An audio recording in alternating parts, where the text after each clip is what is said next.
ஜெபிக்கலாம்.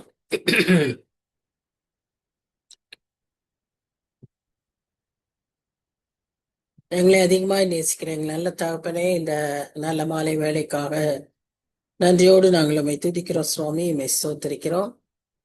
இந்த நாளிலும் தகப்பனே, நீ தந்திருக்கிற இந்த வேலைக்காக நாங்கள் நன்றியோடு உம்மை துதிக்கிறோம். உம்முடைய வசனங்களை நாங்கள் தியானிக்கும்படியாகவும் இந்த ஏசாயா புத்தகத்தின் கடைசி பகுதிகளில நீர் எங்களுக்கு வைத்திருக்கிற பொக்கிஷங்களை நாங்கள் அறிந்து கொள்ள நீர் கொடுத்திருக்கிற இந்த நல்ல தருணத்துக்காக நாங்கள் உம்மை துதிக்கிறோம் சுவாமி, ஸ்தோத்திரிக்கிறோம். ஆவியானவர் தாமே இந்த வேலையை முழுமையாய் பொறுப்பேற்றுக் கொள்ளும், எங்களுக்கு கற்றுத்தாரோம்.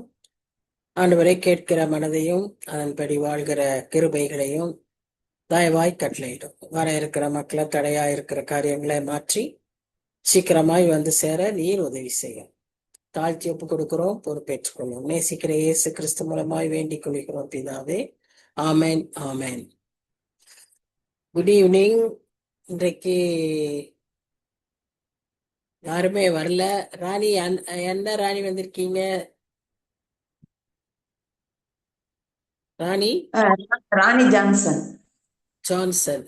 இன்னும் மற்ற யாரையுமே இன்னும் காணோம். யாரும் பரவாயில்ல. காணுமா? அவங்க இருக்காங்க, ஹானா இருக்காங்க, அதுக்கப்புறம் நீங்க தான் இருக்கீங்க. யூஸ்வலா ராணி டோக்க நான் கூப்பிட்டு பாக்குறேன்.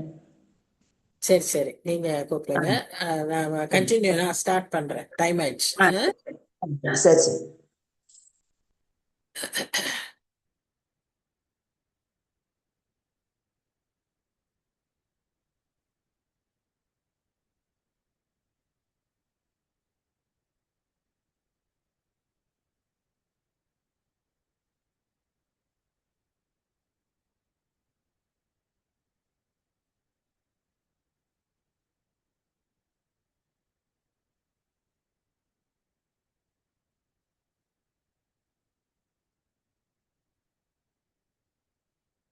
நாம் இன்றைக்கு 61ஆம் அதிகாரத்திற்குள்ளாக கடந்து செல்கிறோம். இதுவரை நாம் பார்த்த அதிகாரங்களில கர்த்தர், அதுவும் இந்த கடைசி அதிகாரங்களிலே கர்த்தர் தன்னுடைய ஆறுதலை, தன்னுடைய வாக்கிய வசனங்களை, ஃபியூச்சரிஸ்டிக் க்ளோரி, இனி வரும் நாட்களில் இருக்கக்கூடிய மகிமையை, இதை குறித்தெல்லாம் அதிகமாய் பேசிக் கொண்டிருக்கிறதை நாம் பார்க்கிறோம். இந்த 61ஆம் அதிகாரத்துல நம்ம என்ன பார்க்கிறோம்னு சொல்லி பார்த்தோம்னா,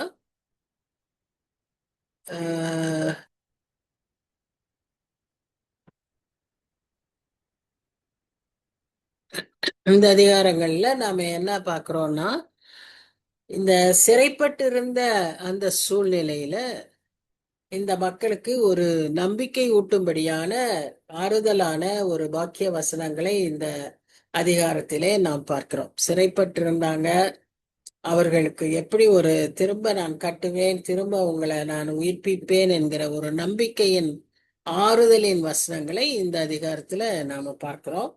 முக்கியமாக இந்த அதிகாரத்துல வர இருக்கிற மேசியாவை குறித்து அதிகமாய் பேசப்படுகிறதை பார்க்கிறோம். நீங்க ஏசாயா தீர்க்க தரிசன புத்தகத்தை நல்லா பார்த்தீங்கன்னா, அவருடைய பிறப்பை நாம் பார்க்கிறோம், அவருடைய பிறப்பை குறித்த தீர்க்க தரிசனங்களை பார்க்கிறோம். அடுத்தது அவருடைய இறப்பை குறித்தும் பார்த்தோம். இப்பொழுது இவர்களுக்கு வரப்போகிற மேசியாவை குறித்த ஒரு அறிவிப்பை இந்த இடத்துல இந்த அதிகாரத்துல நாம பார்க்கிறோம். இந்த அதிகாரத்தை இன்னும் ஒரு விதமாக சொல்லுவாங்க, it is a messianic call, messianic declaration என்றெல்லாம் இந்த அதிகாரத்தை சொல்லுவாங்க. ஏன்னு சொன்னா, வர இருக்கிற மேசியா என்ன செய்வார் என்பதை அவர்களுக்கு விளக்கும்படியாக இந்த அதிகாரத்தில் அவருடைய செயல்பாடுகளை நாம் இங்கே பார்க்கிறோம். முதல்ல அவர் இந்த உலகத்திற்கு மேசியாவாக வந்தால் அவர் என்ன செய்வார் என்றால், முதலில் நற்செய்தியை அறிவிப்பார், பின்பு நொடுங்கி போன, உடைந்து போன உள்ளங்களை அவர் காயம் கட்டுவார், சிறைப்பட்டிருக்கிறவர்களை விடுதலை செய்வார், துக்கப்படுகிறவர்களுக்கு ஆறுதலை தருவார். அவருடைய நீதியும் அவருடைய இரக்கத்தையும் அதிகமாய் இந்த பகுதிகளில் இந்த அவருடைய செயல்பாடுகளில இருக்கும் என்று சொல்லி இந்த மேசியா உலகத்திற்கு வரும் நோக்கத்தை அதிகமாய் இந்த அதிகாரத்துல சொல்லப்படுகிறத பார்க்கிறோம். நாம் நன்றாய் ஞாபகத்தில் வைத்துக் கொள்ள வேண்டும். இந்த அதிகாரத்துல இந்த தீர்க்க தரிசனங்களெல்லாம் எசாயா எழுதும்போது மேசியா இன்னும் பிறக்கவே இல்லை. 700 வருஷங்களுக்கு முன்பாக தீர்க்க தரிசனமாய் இந்த காரியங்களை உலகத்திற்கு அவர் அறிவிக்கிறார். அன்றைக்கு இருந்த யூதேய ஜனங்களுக்கு, அன்றைக்கு இருந்த எருசலேம் குடிகளுக்கு இதை தீர்க்க தரிசனமாய் ஏசாயா சொல்லுகிறார். இந்த காலகட்டத்தை எப்பொழுதும் நாம் ஞாபகம் வைத்துக் கொள்ளணும். அப்பதான் நமக்கு அது புரியும். என்ன கான்டெக்ட்ல இதை சொல்றாரு அப்படிங்கிறது நமக்கு புரியும். இரண்டாவதாக இந்த அதிகாரத்துல இன்னொன்னு கூட நம்ம பார்க்கிறோம். அதாவது இந்த விடுதலையின் வருஷம், year of the Lord's favour, அல்லது யூபிலி ஆண்டு என்கிற ஒரு காரியத்தையும் இந்த அதிகாரத்துல திரும்பவும் நினைவுபடுத்துகிறதை பார்க்கிறோம். இதை லேவியராகமம் 25ஆம் அதிகாரத்துல அந்நாட்களிலே மோசேவுக்கு கொடுத்த கட்டளைகளில இந்த ஜனங்களுக்கு இதை சொல்லு என்று சொல்லி கர்த்தர் சொன்ன காரியத்தை திரும்பவுமா இந்த அதிகாரத்துல ஏசாயா நினைவு கூறுகிறார். இது ஒரு யூபிலி ஆண்டாக அவர் வரும்போது அப்படியாக காரியங்கள் நடக்கும் என்று சொல்லி அவர் அதை குறிப்பிட்டு சொல்லுவதாக நாம் பார்க்கிறோம்.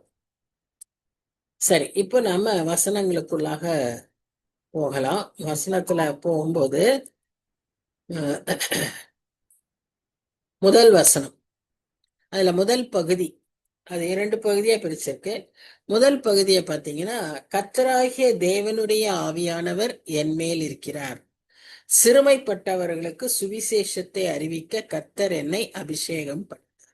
இது மேசியா கூறுவதாக இருக்கிற வசனம். மேசியா தன்னை பற்றி கூறுகிறார்.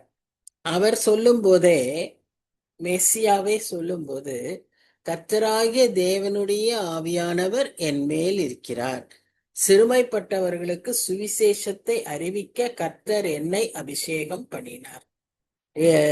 இதுல நம்ம என்ன பார்க்கிறோம்னா, மேசியாவுடைய 2 தன்மைகளை நாம் பூரணமாய் அவர் வெளிப்படுத்தினார் என்று பார்க்கிறோம். ஒன்று அவருடைய தெய்வீக தன்மை, இன்னொன்று அவருடைய மனுஷீகத்தன்மை. அவர் மனுஷராய் முழுமையாய் இருந்ததினாலதான் அவருக்கு ஆவியானவர் அவர் மேல் தங்கவும், ஆவியானவர் அவரை அபிஷேகம் பண்ணவும் அவசியமாய் இருந்தது என்று நாம் பார்க்கிறோம். அதாவது ஒரு நம்ம சாதாரண மனிதர்கள் ஊழியத்தை செய்வதற்கு முன்பாக இந்த காரியங்கள் எல்லாம் அவர்களுக்கு எவ்வளவு அவசியமாய் இருக்கிறதோ, அதே போல அவர் மேசியாவின் வாழ்க்கையிலும் மேசியாவும் இவ்விதமாய் அவர் தன்மேல் ஆவியானவர் இருக்கிறார், அவர் என்னை அபிஷேகம் பண்ணினார் என்று அறிக்கையிடுவதை நாம் பார்க்கிறோம். இதே காரியத்தை இந்த வசனங்களை இந்த ஏசாயா 61ஆம் அதிகாரம் 1-2 வசனங்களை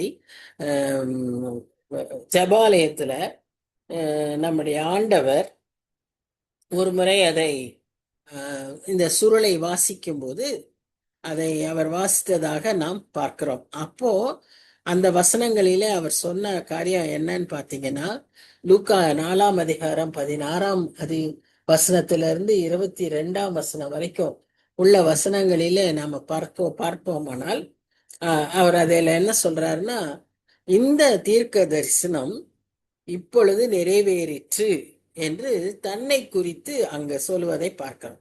மேசியா யார் என்று தன்னை தானே அவர் வெளிப்படுத்தினார். இந்த ஒரு இடத்துல அவர் தன்னைத்தானே வெளிப்படுத்தியதை, அதுவும் இந்த ஜெபாலயத்துல எல்லாரும் இருக்கிற சமயத்துல அவர் அதை ஒரு மறைமுகமாக அப்படியாக சொன்னார். இந்த தீர்க்க தரிசனம் இப்பொழுது நிறைவேறிற்று, அவ்வளவுதான். அவர் வேற எதுவும் சொல்லல, ஆனா மறைமுகமா அதை அங்க சொல்லுவதாக நாம் பார்க்கிறோம். இந்த இதை நாம பார்க்கும்போது தன் அவர் யார் என்பதை அவர் அங்கு சொல்லுகிறத நம்ம பார்க்கிறோம். Jesus is a person described in Isaiah. He is the one spirit of the Lord God is upon. அவர் மேல் ஆவியானவர் தங்கி இருக்கிறதை அறிவிக்கிற இந்த இந்த பகுதி refers to the Jesus in person in the chapter, Luke chapter 4 அப்படிங்கிறத நாம புரிந்து கொள்ள வேண்டும். இரண்டாவதாக நம்ம நான் சொன்னது போல மனுஷராகிய நமக்கு அவருடைய ஊழியத்தை செய்வதற்கு நமக்கு ஆவியானவருடைய துணையும் அவருடைய அபிஷேகமும் அவசியமாய் இருப்பது போல இயேசு கிறிஸ்து மனிதராய் இந்த உலகத்தில் வந்தபோது அவரும் he was also filled and he was also blessed by the Holy Spirit. Anointing-னா அர்த்தமே filled and blessed, being filled with and blessed by the Holy Spirit. அது நம்ம எல்லாருக்கும் அவசியம், அவருக்கும் அவசியமாய் இருந்தது. நாம் எல்லாரும் ஜெபிப்போம், அவரும் ஜெபிக்க வேண்டியதா இருந்தது. நாம் எல்லாரும் பிதாவினுடைய உதவியை தேடுவோம், அவரும் அப்படியாய் தேடியதாக கேட்பதாக நாம் பார்க்கிறோம். ஒரு அதிசயத்தை செய்யும் போதும் அற்புதங்களை செய்யும் போதும் அவர் முதலாவது தன் கண்களை மேலே எடுத்து ஜெபித்து தான் அந்த காரியத்தை செய்வார். இதை நாம் ஒவ்வொரு சந்தர்ப்பத்திலும் நாம் வாசிக்கிறோம். இதெல்லாம் அவருடைய மனுஷீக தன்மையை வெளிப்படுத்துகிறது. அவர் வந்த நோக்கம் என்ன, இந்த உலகத்திற்கு வந்த நோக்கத்தை இந்த பகுதியில வாசிக்கிறோம். இருதயம் நொறுங்குண்டவர்களுக்கு காயம் கட்டுதல், சிறைப்பட்டவர்களுக்கு விடுதலை, கட்டுண்டவர்களுக்கு கட்டவிழ்த்தல். இன்னும் இந்த ஒத்த வசனங்களை பார்த்தீங்கன்னா குருடரை கண் திறப்பது, செவிடர்களுக்கு காது கேட்க வைப்பது, இப்படியான அற்புதங்களை எல்லாம் செய்வதற்கு இந்த உலகத்திற்கு அவர் வந்தார் என்று சொல்லி மேசியாவினுடைய முதல் பணியாக இதை நாம் பார்க்கிறோம்.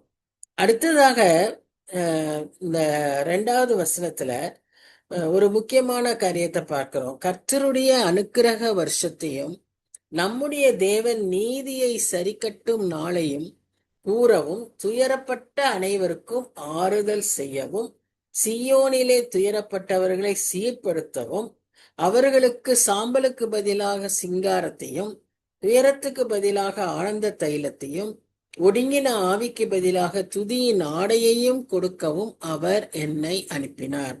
So even the Messiah had a purpose.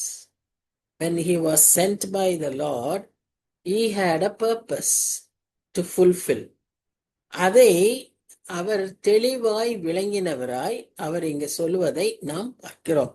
அவர்கள் கர்த்தர் தம்முடைய மகிமைக்கென்று நாட்டின நீதியின் விருட்சங்கள் எண்ணப்படுவார்கள். இப்ப 2ஆம் வசனத்துல கர்த்தருடைய அனுக்கிரக வருஷத்தையும் நம்முடைய தேவன் நீதியை சரிக்கட்டும் நாளையும், வருஷம் நாள், time, always the Lord's message, Lord's work is always tied up with time. இப்ப இங்க பாக்குறோம் அனுக்கிரகம் வருஷக்கணக்கா இருக்கு, ஆனா நீதியை சரி கட்டுறது ஒரே நாளில முடியுது. அத நம்ம அந்த வித்தியாசத்தை தெளிவா பார்க்கிறோம். அப்போ இந்த இடத்துல இன்னொரு காரியத்தையும் நம்ம பார்க்கிறோம். என்ன அப்படின்னு சொல்லி பார்த்தீங்கன்னா, இந்த அனுக்கிரக வருஷத்தையும் மாத்திரம்தான், அது வரைக்கும் மாத்திரம்தான் இந்த ஸ்க்ரால்ல இருந்து இயேசு கிறிஸ்து ஜெபாலயத்துல வாசிக்கிறார். அந்த கமாவோட நிறுத்திடுறார். அதற்கடுத்த நம்முடைய தேவன் நீதியை சரி கட்டும் நாளை அவர் அங்கு சொல்லுவதில்லை. இந்த English it is referred to as vengeance of God, அதாவது ஜட்ஜ்மெண்ட் ஆஃப் காட். அதை அவர் அங்க சொல்லல. அந்த அனுக்கிரக வருஷம் வரைக்கும் தான் அவர் அங்க சொன்னார். ஏன்னா அவர் மேசியாவா இந்த உலகத்திற்கு வந்து முதலாவது நிறைவேற்ற வேண்டிய பகுதியை மாத்திரம் சொன்னார். திரும்ப வரும்போதுதான் அந்த அடுத்த பகுதியை அவர் செய்வார். அதனால அது வரைக்கும் அந்த பகுதியை, அந்த ஒரு பகுதியை அவர் வாசிக்காமலே விட்டிருக்கிறார் என்று சொல்லி எல்லா கமெண்டேட்டர்ஸும் அதை குறித்து அதிகமாக பேசுகிறார்கள். அதாவது தெளிவா கர்த்தர் வந்து இந்த மாதிரி அந்த வாசிக்கும் போதும் கூட அதை அவருடைய செயலோடு நிறுத்தி கொண்டார். இனி வரும் நாட்களில தான் அதை செய்ய போகிறோம் என்பதனால அதை அப்போ அவர் அந்த இடத்துல அவர் பேசல. ஃபுல்ஃபில்மெண்ட்னு சொல்லும்போது வந்த முதல் நோக்கம் இந்த காரியங்களை செய்வதற்காக என்பதை அவர் அங்கு தெளிவாய் சொன்னதாக நாம் வாசிக்கிறோம். இந்த முழு பகுதியிலும் இந்த மாதிரி காயம் கட்டுதல், சிறைப்பட்டவர்கள், துக்கத்துக்கு துயரத்துக்கு பதிலாக வேதனைகளுக்கு பதிலாக நல்லா சொல்ற காரியங்களின் அடிப்படை காரணம் என்ன அப்படின்னு பாத்தீங்கன்னா, why they suffer, why there is pain, why there is என்ன சொல்றது வேதனை, why there is prison, imprisonment, இதெல்லாம் நம்ம பார்த்தோம்னா broken heartedness, காரணம் என்ன அப்படின்னு பார்த்தீங்கன்னா பாவம். இந்த பாவத்திலிருந்து மக்களை விடுவிக்கவே, இந்த பாவத்திலிருந்து அவர்களை குணப்படுத்தவே, இந்த பாவத்திலிருந்து அவர்களுக்கு ஏற்பட்டிருந்த இழப்புகளை சரி கட்டவே இந்த உலகத்திற்கு மேசியாவாக நம் ஆண்டவர் வந்தார் என்பதை அவர் வெளிப்படுத்துகிறார். ஏன்னா பாவம் வந்து என்ன செய்யும், நமக்குள்ளாக பெரிய பாதிப்பை உண்டு பண்ணும். அந்த பாதிப்பு வந்து இழப்புகளாக இருக்கும்.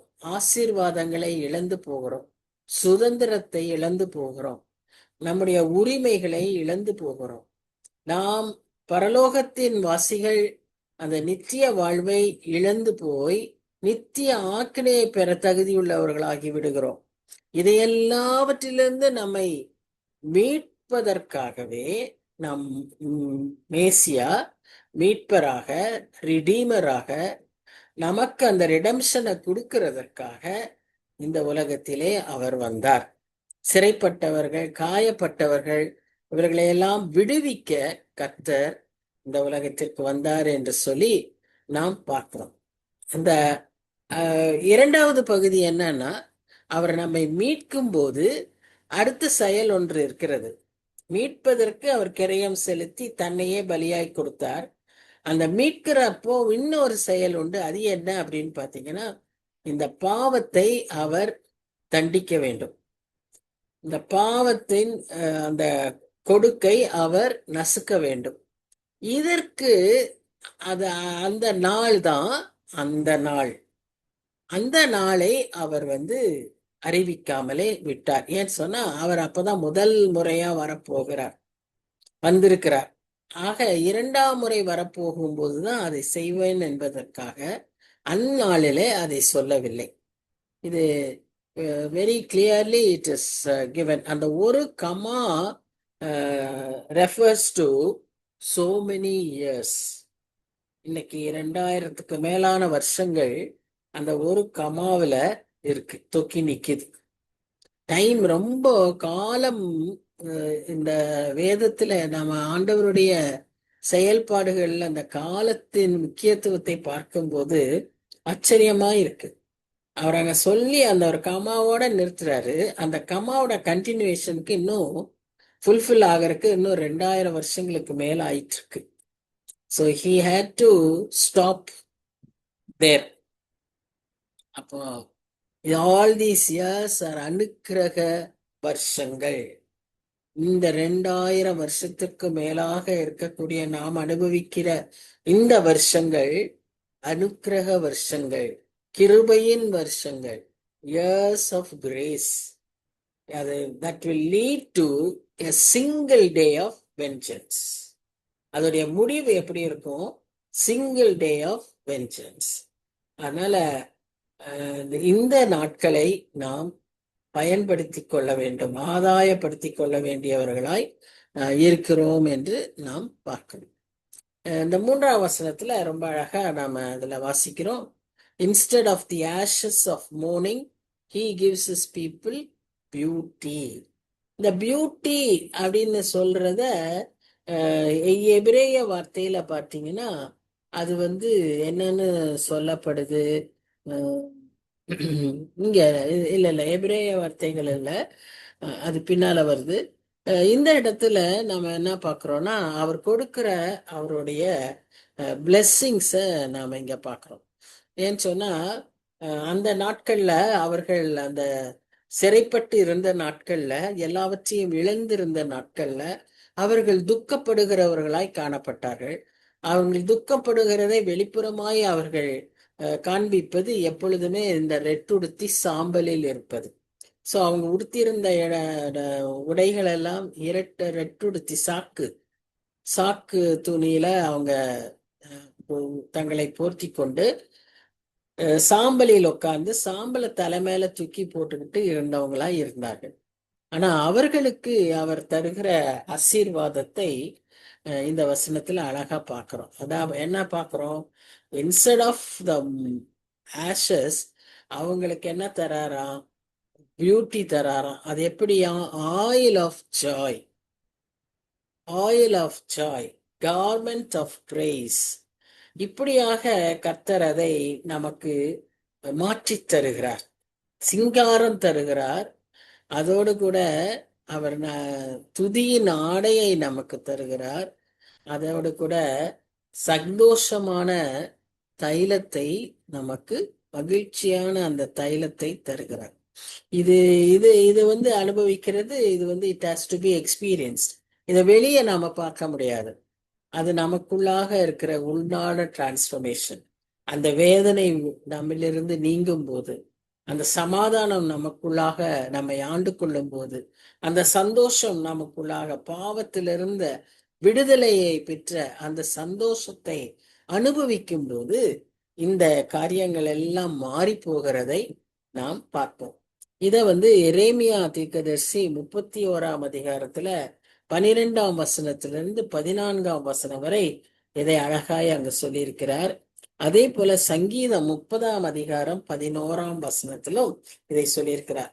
ஒன்றை மாத்திரம் வாசிக்கலாம். நம்ம எல்லாத்தையும் வாசிச்சோம்னா நிறைய நேரம் ஆயிரும். அதனால இப்ப சங்கீதம் 30:11 நம்ம பார்த்தோம்னா அங்க என்ன சொல்லப்பட்டிருக்குன்னு நம்ம பார்க்கும்போது,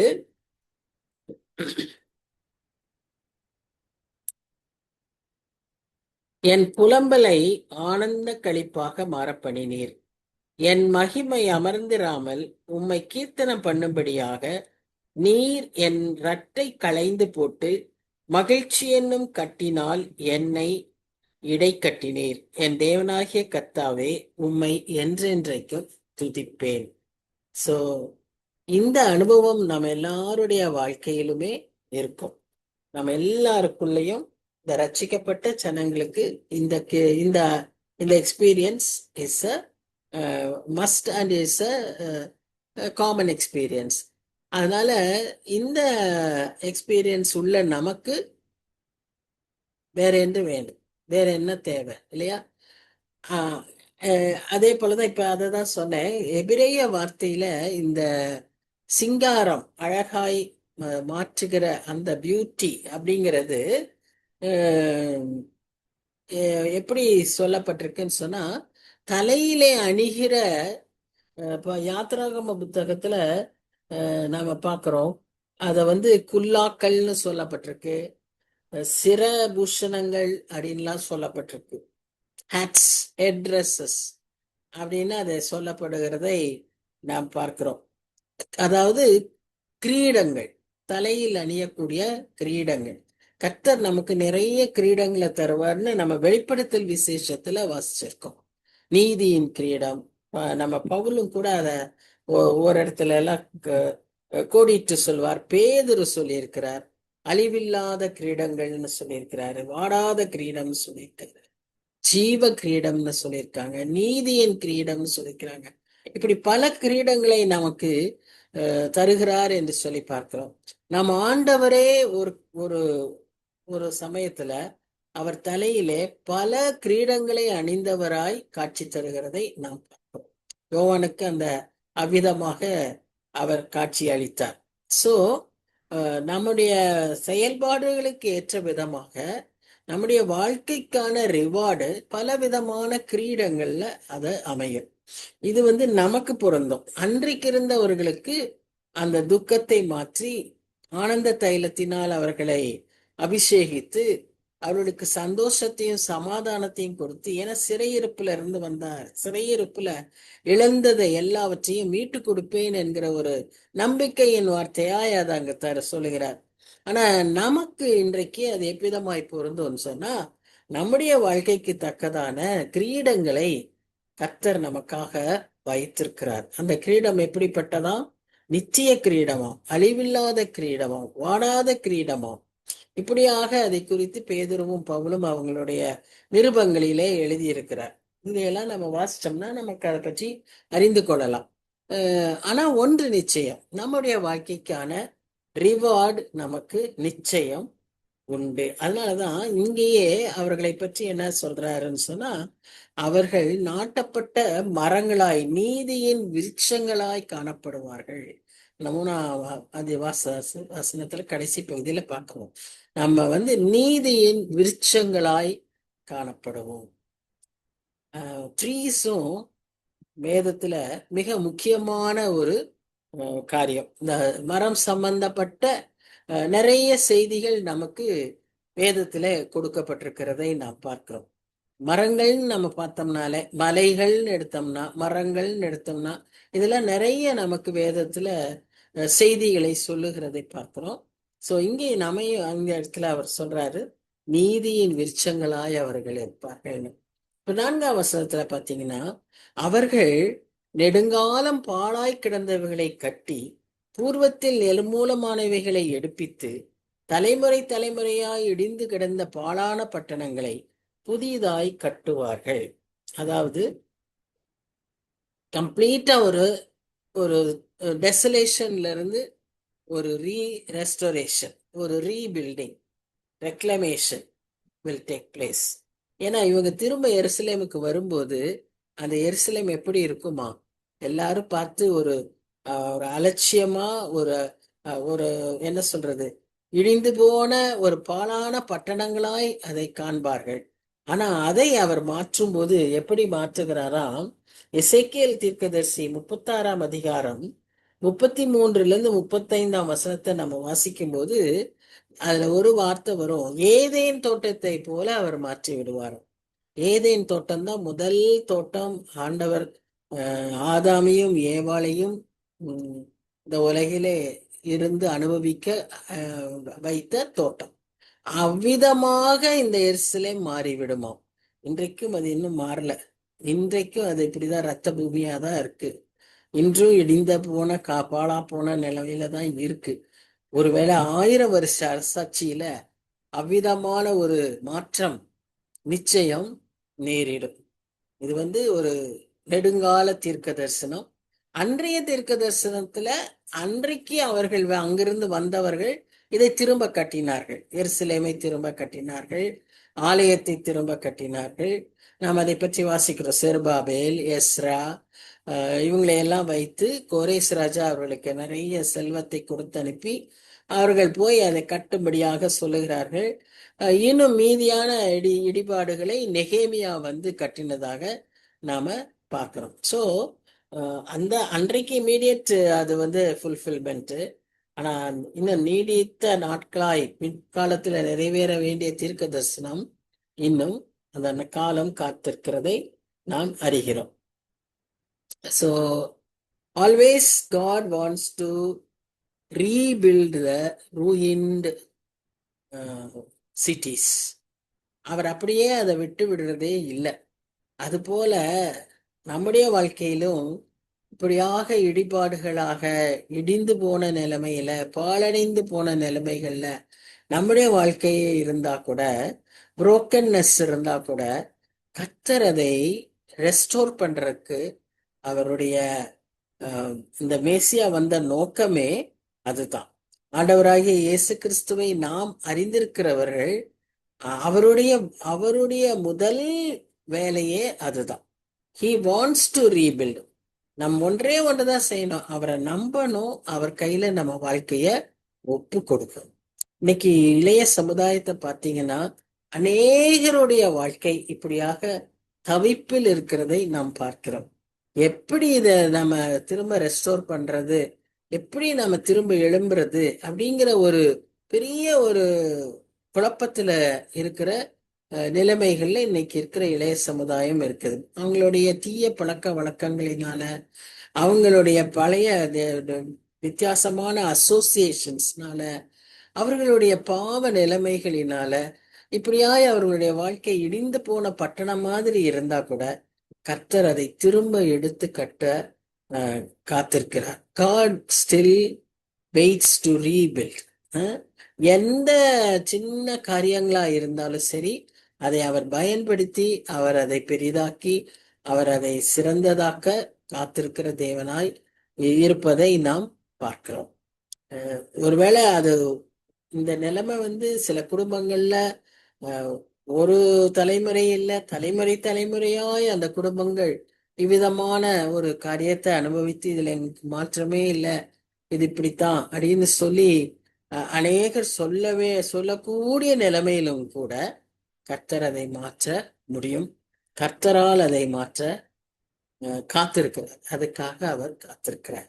இந்த ஜனங்களுக்கு இவர்கள் திரும்ப கட்டும்போது இவர்களுக்கு ஒரு ஆச்சரியமான ஒரு காரியத்தை கர்த்தர் ஆசீர்வாதமாய் தருகிறார். அது என்னன்னு பாத்தீங்கன்னா, மறுஜாதியார் நின்று கொண்டு உங்கள் மந்தைகளை மேய்த்து, அந்நிய புத்திரர் உங்கள் பண்ணை ஆட்களும் உங்கள் திராட்சை தோட்டக்காரருமாய் இருப்பார்கள்.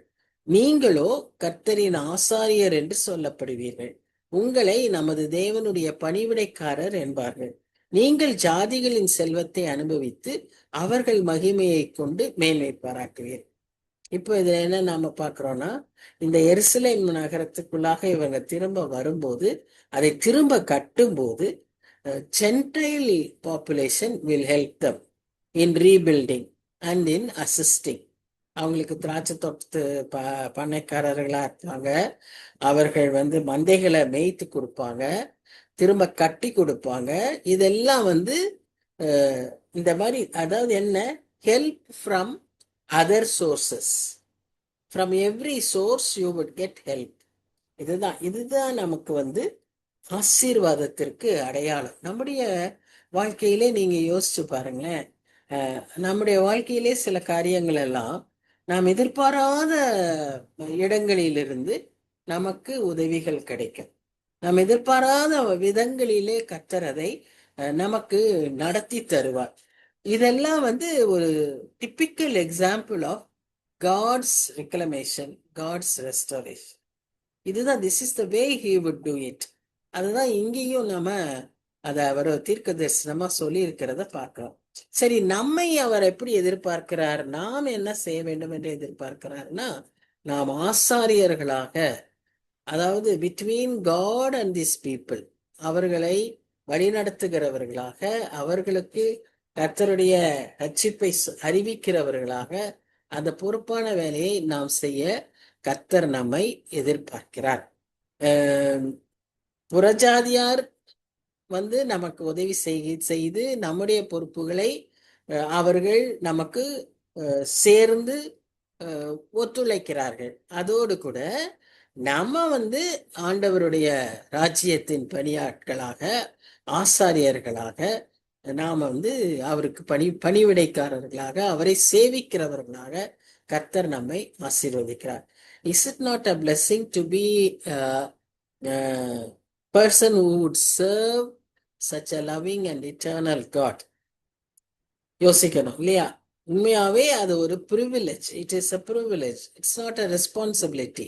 It is a privilege. நமக்கு கிடைத்த ஸ்லாக்கியம். கர்த்தர் நம்மை அப்படியாய் எதிர்பார்க்கிறதும், நம்மை அப்படி உயர்த்தி வைத்திருக்கிறதும் ஒரு ஸ்லாக்கியம், ஒரு ஆசீர்வாதமாய் அதை நாம் கருத வேண்டும். நமக்கு ஒரு புதிய பொறுப்பை கொடுத்திருக்கிறதுனால சமுதாயத்துல நமக்கு ஒரு புதிய ரெக்கக்னிஷன், நியூ ஐடென்டிட்டி. என்ன, நம்ம யாரு, அன்னைக்கு இருந்த ஜனங்களை யோசிச்சு பாருங்க. அவங்க அழிவிலிருந்து தப்புவித்து வந்தவர்கள். அவர்களுக்கு ஆசாரியர்களான அந்த பதவியை கர்த்தர் தருகிறார். அவர்களை ஆசாரியர்களாய், அவர்களை கர்த்தருக்கு சேவிக்கிறவர்களாய் உயர்த்துகிறார்.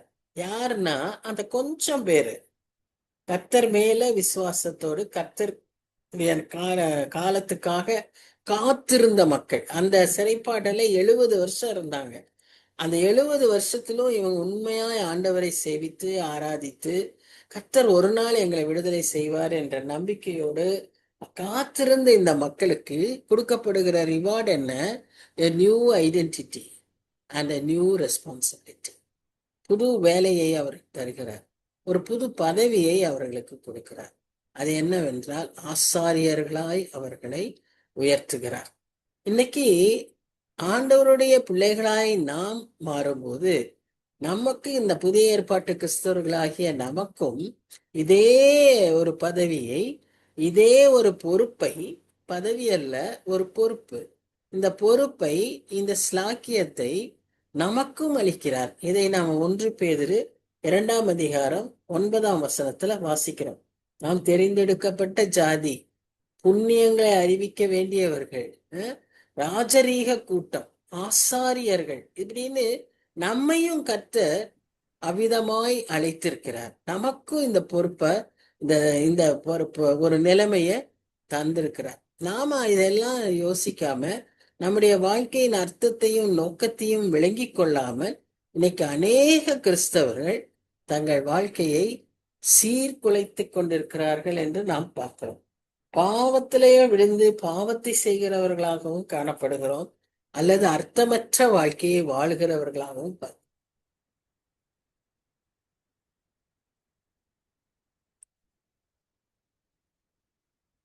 ஒருவேளை பாவம் பெரிதாய் செய்யாதவர்களாய் இருந்தாலும் வாழ்க்கையின் நோக்கத்தை புரிந்து கொள்ளாதவர்களாய் வாழ்ந்து கொண்டிருக்கிற அநேக கிறிஸ்தவர்களை நாம் இந்த நாட்கள்ல பார்க்கிறோம். நிச்சயமாய் நாம் யாருமே அப்படி இருக்கக்கூடாது. நம்முடைய வாழ்க்கைக்கு ஒரு பெரிய நோக்கம் உண்டு, ஒரு அழைப்பு உண்டு, ஒரு ஸ்லாக்கியம் உண்டு, ஒரு பொறுப்பு உண்டு, ஒரு ரிவார்டு உண்டு. இதெல்லாம் நம்ம இந்த வசனங்கள்ல நம்ம தெரிந்து கொள்கிறோம். இது நிமித்தமாய் கர்த்தர் நம்மையும் அழைத்திருக்கிறார். இதுல எங்கேயாவது நமக்கு ஈடுபாடுகள், எங்கேயாவது நம்முடைய நிலைமை திரும்ப எழுப்பப்படணும், கட்டப்படணும் அப்படிங்கிற ஒரு சூழ்நிலை இருக்கும்னா கர்த்தர் மேல நம்பிக்கையாய் வைத்து அவரை நாம அணுகும்போது கர்த்தர் நிச்சயமாய் நம்மை எழுந்து கட்ட அவர் விரும்புகிற தேவனாய் இருக்கிறார். அதைத்தான் இந்த 7ஆம் வசனத்துல நாம அவர் சொல்லுவதை பார்த்தோம். என்ன சொல்றாரு? உங்கள் வெட்கத்துக்கு பதிலாக 2 அத்தனையாய் பலன்கள். என்ன ஆசீர்வாதம் பாருங்க. எங்க நீ வெட்கப்பட்டியோ, எங்க நீ சிரமப்பட்டியோ, அங்கேயே நான் உன்னை உயர்த்துவேன். அது உயர்த்தும் போது எப்படியாய் கொடுப்பாராம்? 2 அத்தனையாய் கொடுப்பாராம். என்ன ஒரு ஆறுதலான வசனம் இல்லையா? லட்சைக்கு பதிலாக தங்கள் பாகத்தில் சந்தோஷப்படுவார். ஒரு சில நேரங்கள்ல நமக்கு ரொம்ப ஒரு மாதிரி அவமானம் மாதிரி, ஒரு மாதிரி சிரமப்பட்ட ஒரு நாட்களை நாம் கண்டிருப்போம். ஆனால் அதற்கு பதிலாக சந்தோஷத்தை நிறைவாய் தருகிற தேவன் நம் தேவன். அவர் உண்மையுள்ள தேவன். அவர் இரக்கம் செய்ய விரும்புகிற தேவன். என் ஜனங்கள் நான் தருகிற நன்மையினால் திருப்தி அடைவார்கள் என்று சொல்லுகிற தேவன். அதனால நம்ம அவருடைய குணாதிசயங்களை அறிந்து அவரிலே நாம் நம்பிக்கை வைக்கும் போது நிச்சயமா இந்த நிலைமை எல்லாவற்றையும் அவர் மாற்றி தருவார். ஏன்னா வசனத்துல ஒரு உறுப்பு கூட மாறாது, ஒரு உறுப்பு கூட அழிந்து போகாதுன்னு சொல்லுகிற தேவன். அந்த உறுப்புன்னு அந்த வார்த்தையை நான் எப்ப யோசிச்சேன்னா, இந்த கமாவை பற்றி யோசிக்கும் போது யோசிச்சேன். ஒரு கமாக்கு 2000 வருஷத்துக்கு மேல காலத்தை வச்சிருக்காரு. அப்ப ஒவ்வொரு உறுப்புமே எவ்வளவு முக்கியம் என்பதை நான் நினைத்து கொண்டேன். அப்ப அது மாதிரி இங்கேயும் ஒவ்வொரு வார்த்தையும் அவர் அப்படியே நமக்கு நிறைவேற்றி தருவார். அது நிமித்தம் தங்கள் தேசத்தில் இரட்டிப்பான சுதந்திரம் அடைவார்களாம். நித்திய மகிழ்ச்சி அவர்களுக்கு உண்டாகும். எவ்வளவு ஒரு அருமையான ஒரு வசனத்தை ஆண்டவர் இங்க சொல்லுவதாக நாம் பார்க்கிறோம். இது இந்த நித்திய மகிழ்ச்சி, இது மகிழ்ச்சின்னு சொன்னாலே ஹாப்பினஸ்ன்னு நம்ம டிரான்ஸ்லேட் பண்ணுவோம், இல்லைன்னா ஜாயின் கூட சொல்லலாம்னு வைங்களேன். ஆனாலும் உலக தரக்கூடிய காரியங்கள் will be a temporary one. Soon it will end. நல்லா சிரிச்சு சந்தோஷமா ஒரு கேதரிங்ல இருப்போம். வீட்டுக்கு வந்துட்டா அதெல்லாம் மாறி போகும். ஆனா ஆண்டவர் தருகிற மகிழ்ச்சி நித்திய மகிழ்ச்சி. எந்த நேரம் நினைச்சாலும், எந்த நேரமும் நம்ம அதை நினைத்து கொண்டேயும் இருக்க முடியும், அவரை துதித்து கொண்டேயும் இருக்க முடியும். ஏன்னா அப்படிப்பட்ட ஒரு சந்தோஷத்தை அவர் நமக்கு நிறைவாய் தருவார். அவர் தரும்போது அதை அதிகமாய் நிறைவாய் வழிந்தோடுகிற விதமாய் அவர் அதை நமக்கு தருவார்.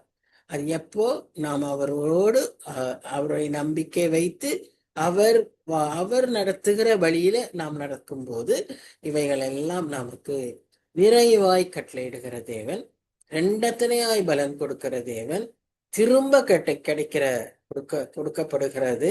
அது எப்படி தரப்படுதுன்னு சொன்னா எல்லாம் பதிலாகன்னு சொல்லி பார்க்கிறோம். in return we are getting so much from God. அது மெட்டீரியலிஸ்டிக் பிளெஸிங்ஸாகவும் இருக்கலாம், அது ஸ்பிரிச்சுவல் பிளெஸிங்ஸாகவும் இருக்கலாம். எல்லாவற்றுக்கும் அடிப்படை அவர் மேல் நம்பிக்கை வைத்து அவருக்கு கீழ்ப்படிந்து அவருடைய சித்தப்படி நாம் வாழும்போது. ஸோ நம்ம அவருக்கு கீழ்ப்படிந்து வாழ்றப்போ, ஒருவேளை அப்படித்தான் நான் வாழ்ந்தேன், ஆனா எனக்கு இன்னும் எனக்கு அதற்கான பலன் இன்னும் கிடைக்கலன்னு நம்ம ஒருவேளை யோசிச்சுட்டு இருக்கலாம். ஆனா நிச்சயமாய் நாம ஆண்டவர், உண்மையுள்ள ஆண்டவர், அதற்கான பதிலை அவர் நிச்சயம் நமக்கு தருவார். சோ இந்த 4-7 வருஷங்கள்ல ஒரு முக்கியமான செய்தியை அவர் சொல்றார். 1-3 மேசியாவின் அழைப்பை பார்த்தோம். அவர் இந்த இடத்துக்கு, இந்த உலகத்துக்கு வர்றதுக்கு என்ன காரணம், அவர் என்னத்த சொல்றாரு செய்யறாருன்னு. 4-7 நாம என்ன பார்த்தோம்னா, தன்னுடைய ஜனங்களை எப்படியாக தன்மேல் நம்பிக்கையா இருந்த அந்த கொஞ்சம் பேர் திரும்பி வந்தாங்க இல்லையா, அவங்களுக்கு இன்றைக்கு அவரால் ரட்சிக்கப்பட்ட ஜனங்களாகிய நமக்கு அவர் வைத்திருக்கிற எல்லா விதமான ஆசீர்வாதங்கள், ரெஸ்டோரேஷன், திரும்ப எழும்ப கட்டுறது, இன்க்ளூஷன், ஒதுக்கப்பட்டவர்களாய், தள்ளிவிடப்பட்டவர்களாய், கைவிடப்பட்டவர்களாய் இருந்தாலும் நம்மை சேர்த்துக் கொள்ளுகிற தேவன், ஸ்பிரிச்சுவல் டிரான்ஸ்பர்மேஷன், ஒரு ஆவிக்குரிய மறுரூப அனுபவத்தை நமக்கு தருகிறவர். அது மட்டுமல்ல, எல்லா விதமான ஆசீர்வாதங்களையும் பூரணமாய் நிறைவாய் தருகிற தேவன். இதுல நம்முடைய ஆண்டவருடைய செயல்பாடுகளை நாம் பார்க்கிறோம். 8ஆம் வசனத்துல பார்த்தீங்கன்னா, கர்த்தராகிய நான், எல்லாமே தன்னை பற்றியே மேசியா பேசிக்கொண்டே இருக்கிறார். நியாயத்தை விரும்பி கொள்ளை பொருளினால் இடப்பட்ட தகன பலியை வெறுக்கிறேன். நான் அவர்கள் கிரியையை உண்மையாக்கி அவர்களோட நித்திய உடன்படிக்கை பண்ணுவேன். வார்த்தைகள் அவ்வளவு தெளிவா இருக்கு பாருங்க. இன்னைக்கு உலகமே எல்லாம் மாயையில, பொய்யான உலகத்துல, தவறான விதங்களிலே பணம் சேர்ப்பது, தவறான வழிகளிலே பணம் சம்பாதிப்பது, சுலபமாய் easy way of earning. Just நீ இந்த பணத்தை பேங்க்ல போடு. இத கவர்மெண்டே நம்மளை எனக்கு அதுதான் ரொம்ப கொடுமையா இருக்கும். இல்ல எவ்வளவு ஒரு பட்ட காலகட்டத்துல நம்ம இருக்கிறோம்னு நான் யோசிச்சுக்குவேன். Government is announcing, finance minister is promoting, all leading business magnates they are promoting. இந்த அமௌண்ட்டை நீங்க பேங்க்ல போடுங்க, it will turn into multiply into so much of money அப்படின்னு சொல்லி ஒரு விதமான கேம்பிளுக்குள்ள நம்மளை கொண்டு போய் தள்ளுவதை நாம் இந்த நாட்கள்ல ரொம்ப சாதாரணமா, அது தப்பே இல்லை, அது சரியான காரியம், அது சரியான காரியமாய் அதை சொல்றாங்க. அதை பற்றி நம்ம யோசிக்கிறோம்னா அவங்க கேட்கறது இதுல என்ன தப்பு? கவர்மெண்ட் சொல்லுது, அவங்க அதை சரின்னு சொல்றாங்க, அப்ப நம்ம செய்யணும். அவங்க சரின்னு சொல்றதெல்லாம் சரியல்ல. எல்லா கூட்டமும் சொன்னாலும் அது சரியல்ல. வேதத்துக்கு முரணாய் இருந்தால் அது சரியில்லை. நமக்குரியதை நமக்கு ஆண்டவர் தருவார், நாம் சம்பாதித்து அதை பெற்றுக்கொள்ளணும். இல்லாபடி நமக்கு வர்றது எதுவுமே நம்முடையதல்ல. அது நமக்கு தக்காது, நம்மிடத்தில் அது நிலைத்திருக்காது. அது நாம் அப்படிப்பட்ட சம்பாத்தியங்களை என்ன சொல்லக்கூடாது, விரும்பக்கூடாது. இங்க பாத்தீங்கன்னா, கொள்ளைப்பொறியினால் இடப்பட்ட தகன பலியை விற்கிறேன். இன்னைக்கு நாம இந்த காணிக்கைகள் எல்லாம் செலுத்தும் போது, பலிகளை செலுத்தும் போது இதையெல்லாம் நம்ம அதிக ஜாக்கிரதை உள்ளவர்களாய் அர்ப்பணத்தோடு நல்ல ஒரு மனதில் தீர்மானித்து நிர்ணயித்து நாம் அதை காணிக்கை செலுத்த வேண்டியவர்களாய் இருக்கிறோம். அப்படிப்பட்ட காணிக்கையை கர்த்தர் அங்கீகரிப்பார். காயின் காணிக்கையை ஏன் கர்த்தர் அங்கீகரிக்கலைங்கிறதுக்கு நமக்கு கண்டுபிடிச்சோம் இல்லையா? நம் நோக்கம் என்னன்னா இதுதான். அங்க கொள்ளை பொருள் இல்ல, அலட்சியம். கர்த்தருடைய பலியை செலுத்த வேண்டிய விதத்தில செலுத்தாத ஒரு அலட்சியம், இன்டிஃபரன்ஸ். எந்த மாதிரி இந்த ஆட்டிடியூட் எல்லாம் நமக்கு கர்த்தருடைய காரியங்களில நமக்கு இருந்தோமானால் அடி பெரிதாயிருக்கும், தண்டனை, அதற்கான தண்டனை பெரிதாயிருக்கும். அதனால அத கர்த்தர் வெறுக்கிறாரு என்று சொல்லி கிளியரா சொல்லியிருக்காரு. நான் அவர்கள் கிரியையை உண்மையாக்கி அவர்களோட நித்திய உடன்படிக்கை பண்ணுகிறேன். இந்த நித்திய உடன்படிக்கைங்கிறது வேதத்துல பல இடங்களிலே இது சொல்லப்பட்டிருக்கிறது. முதல்ல ஆபிரகாமோடு ஆண்டவர் நித்திய உடன்படிக்கையை செய்தார். ஆதியாகமம் 17ஆம் அதிகாரம் 7ஆம் வசனத்துல வாசிக்கிறோம். அதற்கு பிறகு எரேமியால 32ஆம் அதிகாரம் 40ஆம் வசனத்துல வாசிக்கிறோம். அவர் நீதியில பிரியப்படுகிறவர் என்று சொல்லி சங்கீதம் 11ஆம் அதிகாரம் 7ஆம் வசனங்களிலே வாசிக்கிறோம். அவர் நியாயத்தை விரும்புகிற தேவன். அவர் இந்த மாதிரி கொள்ளை பொருளினால் கொடுக்கப்படுகிற அந்த பலியை அவர் வெறுக்கிறார். அதனாலதான் அவர் அந்த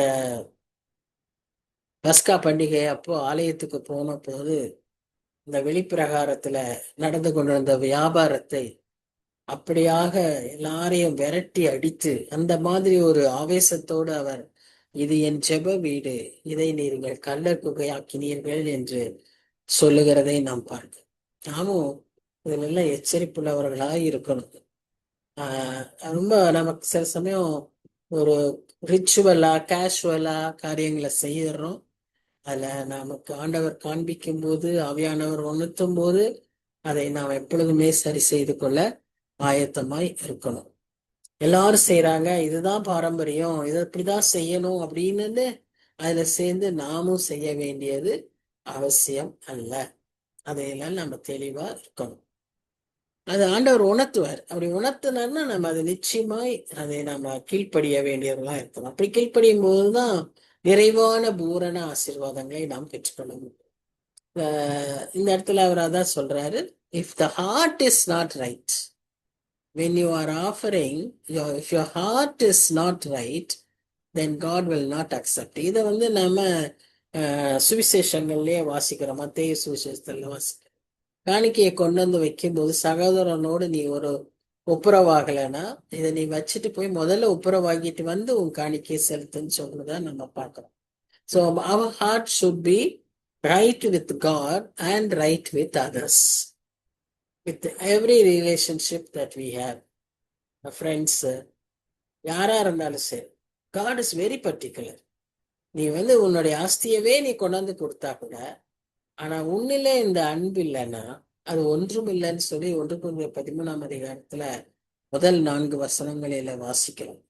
ஆவிக்குரிய நிலைமையா இருந்தாலும் சரி, உலக பிரகாரமான நிலைமையா இருந்தாலும் சரி, அது காணிக்கையா இருந்தாலும் சரி, ஊழியமா இருந்தாலும் சரி, if your heart is not right with God and with the fellow people, then all your efforts are in vain. ஏன்னா கர்த்தர் நியாயத்தை விரும்புகிறார், நீதியை விரும்புகிறார். வெறும் நாம செய்கிற இந்த தியாகம், நம்ம செய்கிற இந்த காணிக்க, நம்ம செலுத்துகிற இந்த காரியங்கள்ல ஊழியங்கள், இதுல கர்த்தர் பிரியப்படுகிறவர் அல்ல.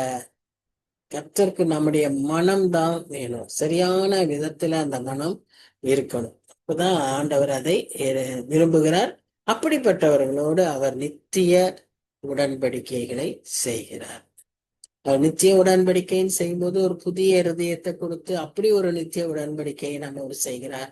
இடங்களை கொடுத்து நித்திய உடன்படிக்கை செய்கிறார். ஆசீர்வாதங்களை கொடுத்து நித்திய உடன்படிக்கை, மகிழ்ச்சியை தந்து நித்திய உடன்படிக்கை. அது ஒரு நித்திய உடன்படிக்கைன்னு நீங்க பாத்தீங்கன்னா அதிலேயே ஆண்டவர் அநேக காரியங்களை நமக்கு செய்கிறவராய் நாம் காண்கிறோம். அதனால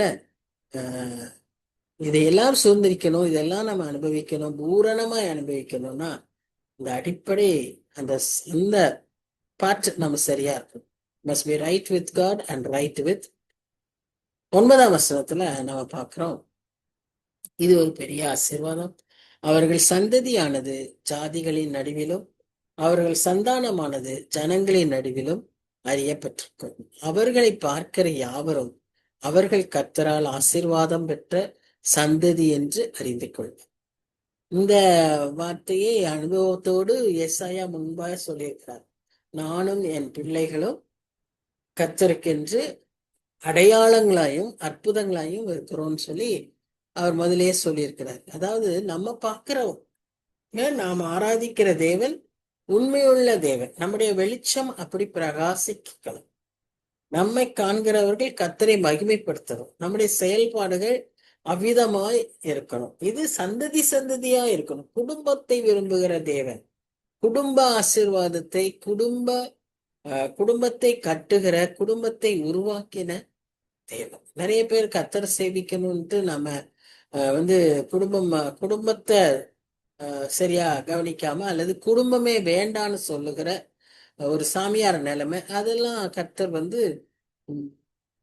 விரும்புகிறது இல்லை. குடும்பமாகத்தான் கர்த்தர் ஆசீர்வதிக்கிறார். தலைமுறை தலைமுறையாய் கர்த்தர் ஆசீர்வதிக்க விரும்புகிறார். ஒரு சிலரை கர்த்தர் விசேஷித்த விதமாய் அழைத்திருக்கிறார். அது பவுல் சொல்றாரு.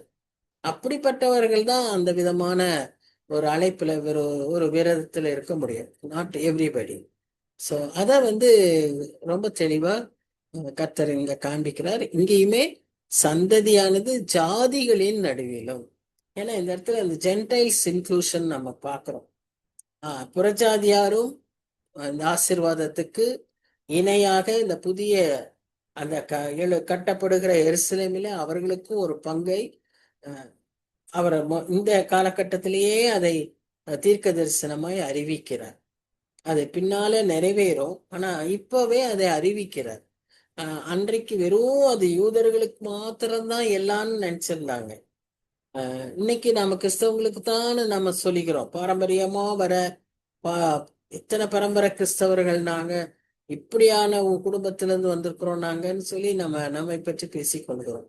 ஆனா அதெல்லாம் தேவையே இல்லை. ஏன்னா கர்த்தர் எல்லாருக்கும் தேவன், எல்லாரையும் அணைக்கிறவர், எல்லாரையும் தன் மந்தையில சேர்த்துக் கொள்கிறவர்.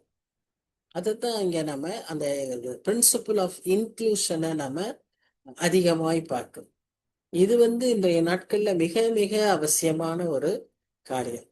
நம்ம பார்டர்ஸ, நம்ம பவுண்டரிஸ நம்ம எப்படி ரெஸ்ட்ரிக்ட் பண்ணிக்கிறோம்னு நம்ம யோசிக்கணும். நமக்கு எந்த பவுண்டரியுமே இருக்கக்கூடாது. பரலோகத்துல வாசலே திறக்கப்பட்ட வாசலாக, மூடப்படாத கதவுகளாக தான் நகரம் இருக்கு. அந்த நகரமே அப்படிதான் இருக்கு. அப்படிப்பட்ட ஒரு ஆசீர்வாதத்தை தான் கர்த்தர் விரும்புறாரு.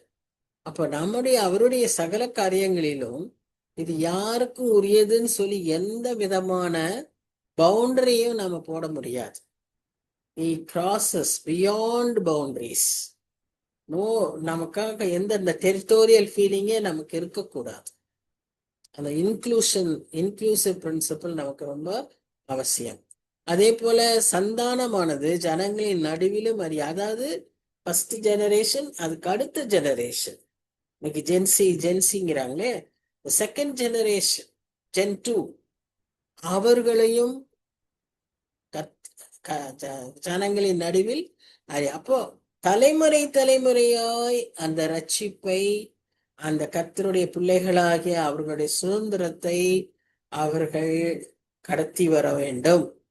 இதுக்குதான் உபாகமத்துல நம்ம பார்க்கிறோம், எப்படி அந்த குடும்பத்துல குழந்தைகளுக்கு அறிவிக்கணும். ஆபிரகாம் நிச்சயமாய் தன் சந்ததிக்கு சொல்லுவான் என்று அவருக்கு சில ரகசியங்களை நான் சொன்னேன் என்று வேதத்துல வாசிக்கிறோம். கர்த்தர் நமக்கு கொடுத்திருக்கிற இந்த வெளிப்பாடுகளை எல்லாம் நாம் நம்முடைய சந்ததிக்கு கடத்திவிட வேண்டும், சந்ததியின் சந்ததிக்கும் கடத்திவிட வேண்டிய பொறுப்பில் இருக்கிறோம்.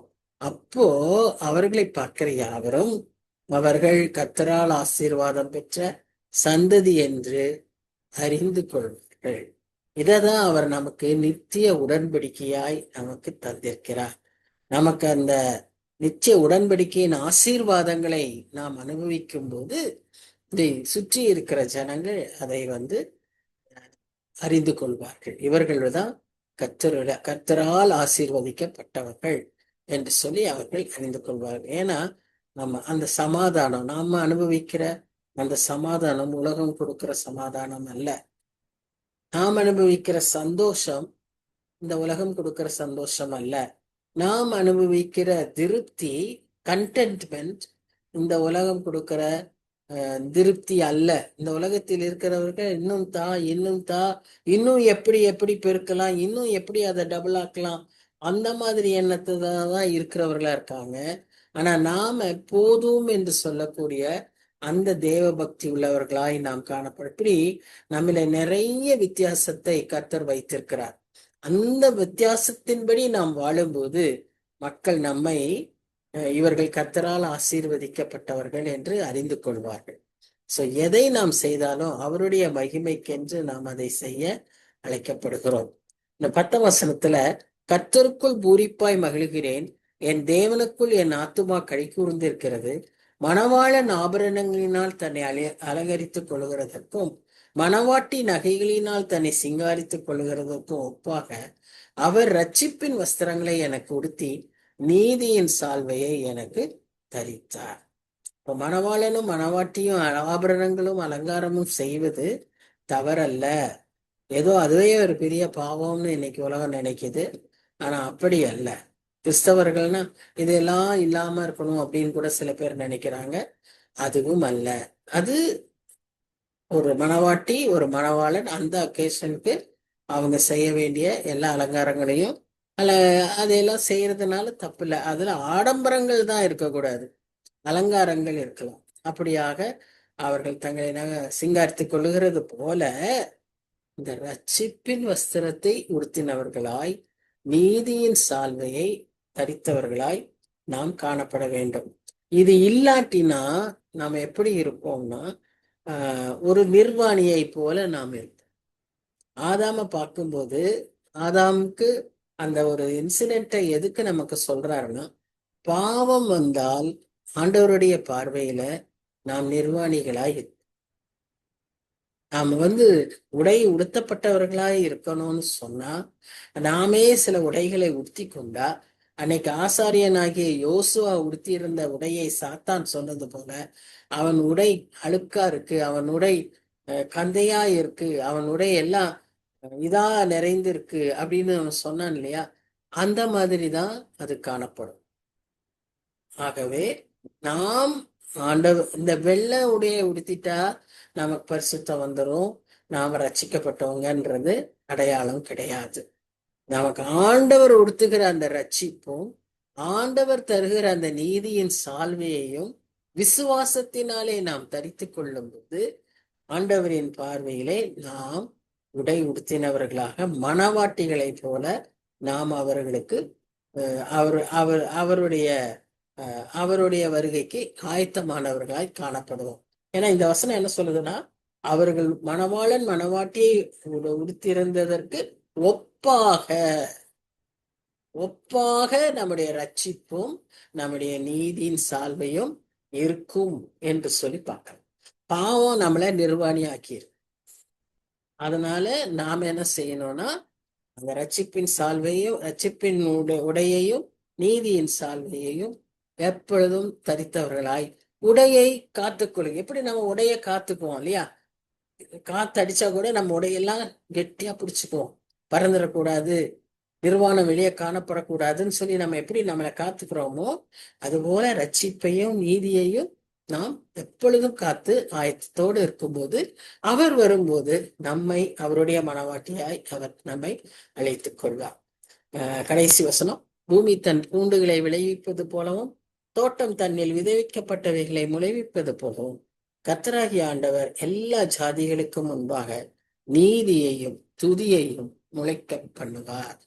நாம் அவருடைய பிள்ளைகளாய், அப்படிப்பட்ட ரட்சிக்கப்பட்ட மக்களாய் நாம் காணப்படும் போது கர்த்தர் நிச்சயமாய் நம்மிலிருந்து அவ்வித நற்காரியங்களை முளைக்கச் செய்வார். நமக்கே தெரியாது. We will be so transformed that we would become vessels of purity, vessels of grace, vessels of praise, vessels of use in God's kingdom.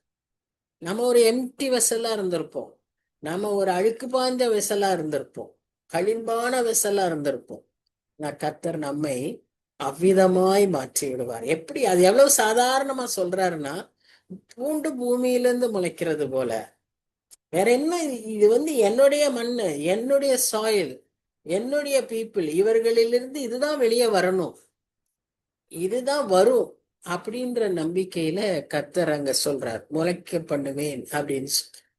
அப்ப அவ்விதமாய் நம்மிலிருந்து வருவதற்கு நாம் அவரை நம்பவும், அவரை விசுவாசிக்கவும், ஏற்றுக்கொள்ளவும், அவரிடத்துல நம்மை ஒப்படைக்கவும், அவருடன் இருக்கிற ரட்சிப்பின் ஆடையையும் நீதியின் சால்வையும் தரித்து அவருக்காய் காத்திருக்கிற மணவாட்டிகளாய் நாம் ஆயத்தமாய் இருக்க நம்மை அழைக்கிறார். இந்த பகுதியில, இந்த அதிகாரத்துல நம்ம பார்க்கறது என்னன்னு சொன்னா,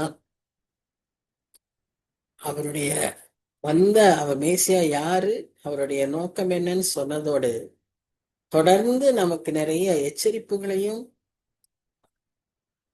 ஒரு என்ன சொல்றது ஆலோசனைகளையும் நமக்கு அறிவுரைகளையும் கர்த்தர் சொல்லிக்கொண்டே அந்த 11 வசனங்க தான். ஆனா நிறைய காரியங்களை கர்த்தர் ஆழமாய் இதிலே நமக்கு சொல்லியிருக்கிறதை நாம் பார்க்கிறோம். இதன்படி நாம் அவருக்கு ஏற்ற விதமாக நம்முடைய இருதயத்தையும் நம்முடைய மனதையும் கர்த்தருக்கு நேராய் அந்த கீழ்ப்படிதலோடு, அந்த ஒரு விசுவாசத்தோடு, அவரோடு கூடிய ஐக்கியத்தோடு, பிறரோடு கூடிய அதே உறவோடு நாம் இருக்கும்போது கர்த்தர் நம்மை பூரணமாய் ஆசீர்வதித்து ஏற்றுக்கொள்வார் என்பதில் ஐயமே இல்லை. செபிக்கலாம். நல்ல ஆண்டவரே, துதிக்கிறோம், ஸ்தோத்திரிக்கிறோம் சுவாமி. நம்முடைய ஒவ்வொரு வசனமும் எத்தனை கேப்சூல் எல்லாம் உடைச்சு பார்த்தா அதுக்குள்ள நிறைய குட்டி குட்டி குட்டி குட்டியா அந்த மருந்து துகள்கள் இருக்கிறது போல ஒவ்வொரு வசனத்திலும் அவ்வளவு துகள்களை, ஆசீர்வாதங்களை, ஆண்டவரே அவ்வளவு காரியங்களை வைத்திருக்கிறீர் சுவாமி. உம்மை துதிக்கிறோம், உம்மை ஸ்தோத்திரிக்கிறோம். இதனுடைய மேன்மையை அறிந்து ஆண்டவரே நாங்கள் நன்றி செலுத்துகிறோம். எவ்வளவா எங்களுக்கு எல்லாவற்றையும் நீர் வைத்திருக்கிறீர் ஆண்டவரே. தோண்ட தோண்ட தோண்ட தோண்ட புதையல போல வந்துகிட்டே இருக்கு சுவாமி. நன்றி செலுத்துகிறோம். தந்திருக்கிறீர், அதற்காய் நன்றியோடு துதிக்கிறோம். நேரத்தை ஆசீர்வதித்தீர், நன்றி செலுத்துகிறோம். மீதியான நாட்களிலும் வருகிற வாரங்களிலும் சுவாமி நீர் கூட இருந்து எங்களை வழி நடத்தி இந்த ஏசாயா தீர்க்க தரிசனத்தை முழுமையாய் நாங்கள் முடிக்க எங்களுக்கு உதவி செய்யும். இந்த அதிகாரத்துல நீ தந்த இந்த மெசியானிக் கால எப்பொழுதும் நினைவு கூர்ந்தவர்களாய் இதை நாங்களும் செய்ய அழைக்கப்படுகிறோம் என்பதை புரிந்தவர்களாய், நொறுங்கினவர்களுக்கு, சிறைப்பட்டவர்களுக்கு, காயப்பட்டவர்களுக்கு ஆறுதலை சொல்ல, விடுவிக்க ஆண்டவரே கவனமாயிருக்க எங்களுக்கு நீர் கிருபைத்தாரும். அவர்களை குறித்து கன்சர்ன்டா இருக்க எங்களுக்கு கிருபைத்தாரும். அந்த மனது உருக்கத்தை எங்களுக்கும் நீர் கட்டளையிடும் சுவாமி. அந்த நீதியை விரும்புகிற உள்ளத்தை எங்களுக்கு நீர் தாரும். நியாயத்தோடு நாங்கள் செய்கிற அனைத்து காரியங்களிலும், நாங்கள் ஆவிக்குரிய காரியங்கள், உலக பிரகாரமான காரியங்கள் எல்லாவற்றிலும் நாங்கள் வாழ எங்களுக்கு கிருபை தார சுவாமி. எங்களை தாழ்த்தி ஒப்புக் கொடுக்கிறோம், பொறுப்பேற்றுக் கொள்ளும். தனிப்பட்ட தேவைகள், குடும்ப தேவைகள், ஆண்டவரே சுக காரியங்கள் உண்டு சுவாமி. எல்லாவற்றையும் நீர் இம்மட்டுமாய் வழி நடத்தினது போல தொடர்ந்து எங்களை காத்து வழி நடத்த வேண்டுமாய் செபிக்க தாழ்த்தி ஒப்புக் கொடுக்கிறோம், பொறுப்பேற்றுக் கொள்ளும். நேசிக்கிற இயேசு கிறிஸ்து மூலம் வேண்டிக் கொள்கிறோம் பிதாவே, ஆமென், ஆமென். என் ஆத்துமாவே கர்த்தரை ஸ்தோத்திரி, என் முழு உலகமே பரிசுத்த நாமத்தை ஸ்தோத்திரி. என் என் ஆத்துமாவே கர்த்தரை கர்த்தரை ஸ்தோத்திரி. ஸ்தோத்திரி. அவர் அவர் செய்த செய்த சகல உபகாரங்களையும் மறவாதே. மறவாது. Amen. Amen. Thank you, Annie. Thank you. Thank you. God bless you all. Thank you. Thank you. Thank you, Annie. Thank you, Annie. Thank you, Rani.